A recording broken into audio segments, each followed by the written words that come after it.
Hi sir, ഓഫീസിൽ നിന്ന് വരുവാണോ? ആടെ ദീപുന്ന് നല്ല പണി ഉണ്ടായിരുന്നു. നിങ്ങൾക്കൊക്കെ എന്ത് സുഖ, രാവിലെ 10 മണിക്ക് എണീച്ചാൽ മതി, എപ്പോൾ വേണമെങ്കിലും കയറി വന്നാൽ മതി. പിന്നെ ഫുൾ ചെലവ് വീട്ടുകാരും നോക്കും. അതൊക്കെയാണ് ലൈഫ്. നമ്മളും ജീവിക്കണു. രാവിലെ നേരത്തെ എണീറ്റ് ഓഫീസ് പോകണം, അത് കഴിഞ്ഞ് തിരിച്ച് കാർ ഓടിച്ച് വീട്ടിൽ വരണം. എന്ത് പാടല്ലേ. കണ്ടിട്ടാണ് അസൂയ. അവൻ്റെ ഒക്കെ ഒരു അഹങ്കാരം നോക്കടാ. 1,00,000 മാസം സാലറി എടുക്കുന്നത്, ഇന്റർനാഷണൽ ടൂറ്, വേറെയും കുറെ ബെനിഫിറ്റ്. അവൻ നമ്മുടെ കൂടെ തേരാപരം നടന്നോളടാ. എന്നാലും അവനെങ്ങനെ ഇത്ര പെട്ടെന്ന് സെറ്റായി? വേറൊരു കഥ ഉണ്ട്. A+B² എന്താന്ന് ചോദിച്ചപ്പോഴേ മാത്സിലും കൂടി ഇംഗ്ലീഷിൽ പഠിക്കാൻ പറ്റില്ല എന്ന് പറഞ്ഞു അവൻ. എന്ത് പെട്ടെന്നാണോ മാറിയത്? ഇൻഫോസിന്റെ ഏതോ ഓൺലൈൻ സർട്ടിഫിക്കേഷൻ കോഴ്സ് പഠിച്ചതിന്റെ ശേഷമല്ലേ ഈ പുരോഗമനമൊക്കെ അവനക്ക് വന്ന്. ഏതായിരുന്നു ആ കോഴ്സ്? Introduction to automation. അത് മാത്രല്ലടാ, അവൻ വേറെ കോഴ്സ് പഠിച്ചിട്ടുണ്ട്. നല്ലൊരു ഐഡിയ ഉണ്ട്, ഒരു കോഴ്സ് പഠിച്ചാലേ.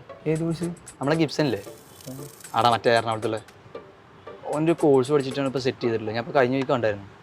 കാശൊക്കെ അമ്മാൻ നടന്ന പരിപാടിയാണ്. ടെക്സ് 1 പഠിച്ചു പോകുന്നുണ്ട്. നമുക്ക് ആ കോഴ്സ് എടുത്ത് പഠിച്ചാലോ?